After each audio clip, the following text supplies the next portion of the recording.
Boa noite, meus irmãos. A graça e a paz de nosso Senhor e Salvador Jesus Cristo. Eu gostaria de partilhar com vocês uma história que se encontra em Daniel capítulo 6. Vou ler apenas alguns versículos.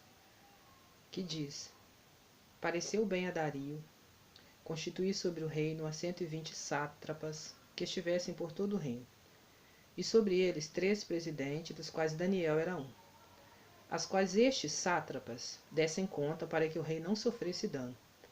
Então o mesmo Daniel se distinguiu destes presidentes e sátrapas, porque nele havia um espírito excelente, e o rei pensava em estabelecê-lo sobre todo o reino. Então os presidentes e os sátrapas procuraram ocasião para acusar a Daniel a respeito do reino, mas não puderam achá-la nem culpa alguma, porque ele era fiel e não se achava nele nenhum erro nem culpa. Amém. A história de Daniel, ela fala muito ao coração da gente.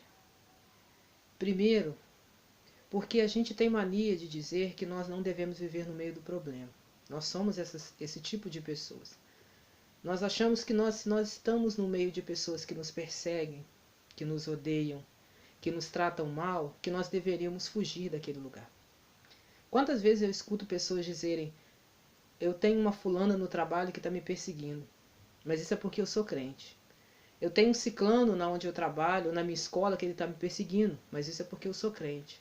Mas qual tem sido o seu testemunho diante de Deus nesses lugares que você está?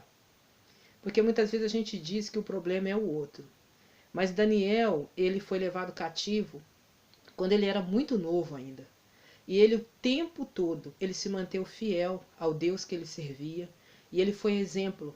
Tanto que Daniel era odiado por todos naquele lugar, porque ele sobressaía aos demais. Mas nem por isso Daniel amaldiçoava ou praguejava os seus inimigos.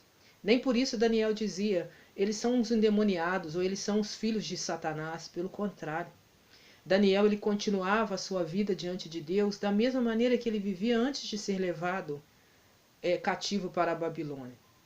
Eu aprendo isso para a minha vida, que nós, pela misericórdia de Deus, deveríamos começar a olhar ao nosso redor.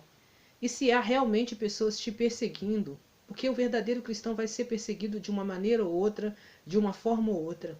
Mas qual tem sido o meu e o seu procedimento diante dessas pessoas?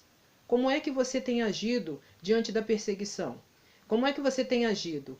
Se a pessoa que trabalha na sua repartição fala mal de você, você também fala mal dela? Então Jesus não vai julgar a sua causa. Se você está sendo caluniado, mas você está caluniando também, Deus também não vai julgar a sua causa. Porque Jesus diz que é bem-aventurados que sofrem por causa do meu nome. Bem-aventurado aqueles que suportam a dor por causa do meu nome. Bem-aventurado quando falarem mal de vós, mas não quando a gente dá motivo. Pelo contrário, é quando o nosso bom procedimento não dá nenhum motivo. É isso que Jesus diz, que bem-aventurados são os que sofrem. Bem-aventurados são aqueles que suportam a aflição.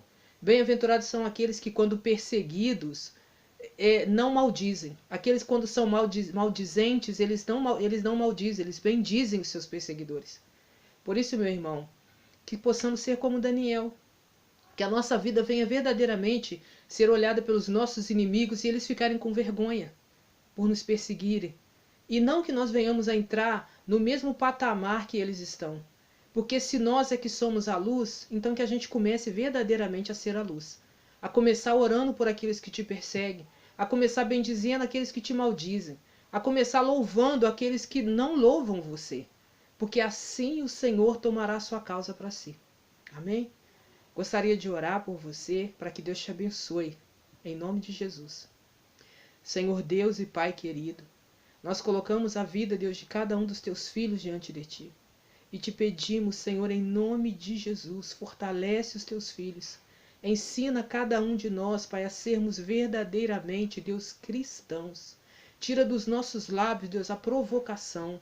Tira dos nossos lábios, Deus, o desejo de pagar com a mesma moeda.